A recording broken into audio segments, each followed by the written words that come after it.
First of all I am Rajesh Bhadrak तो BSc continue समय मत चान्स मिलता तो मुझे आसी तो आज मुझे बहुत लकी फिल कर प्रोफेशन माने प्रोफेशन में एडमिशन करी आज बेसी लकी फिल करुच्ची कि आज जो मुझे सेंटेंस कहूँ जो जगह ठिया तो फास्ट टाइम मत चान्स मिली एवं गोटे स्पीच देवाई कि मौका देवाई तो फास्ट ऑफ ऑल कि थैंक यू स्मार्ट वेलू कि thank you upon my senior तो जदिव मुझे आज यार काम कर पहुँची तो दुईटा कारण प्रथम कथा कि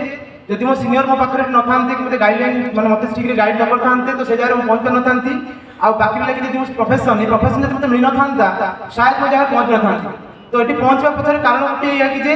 तो सीनियर मत जहाँ जहाँ कहते जदि मुझे मेहनत न करती से मानि न था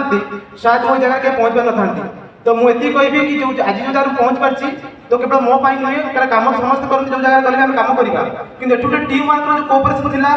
कि सीनियर और जूनियर जो कोऑपरेशन आम ये मुझे कहबी मो पूरा पाखे पाखे सब रही मिस्टर सुशांत बेरा सारे मुझे कहबी गोटे बिग हाण दरकार कहीं पहुँच पार्टी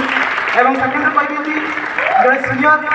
मैंने सब कथा पचारि पारे मिस्टर सामंजन सार बिग हाण दरकार अच्छी पहुँचे आउ कहबी कि आम बड़ सीनियर ग्रेड गुरु जहाँ आम कहूँ मिस्टर सुरत माई सार अच्छा गोटे बिग हाण दरकार अच्छी तेरे समस्त कोऑपरेशन आउरी देखी बहुत सारा कोऑपरेट करते मिस्टर अजित पाइकर सार आउ मो टीम में बहुत सारा मो सान भाई अच्छी कि सान भाई मो सहित मिसी काम कर मिस्टर सिद्धेव बेहरा संतोष बेहरा कि बहुत सारा लट पिपल अच्छा तो आज जो पहुँच पारी सीनियर और जूनियर कोऑपरेशन रे तो भगवान आशा कर आशीर्वाद मोपर था कि जो पोजिशन पाई नेक्स्ट टाइम मुझे चाहिए आउ मत बड़ लेवल लेके आसबे तो thank you senior thank you smart.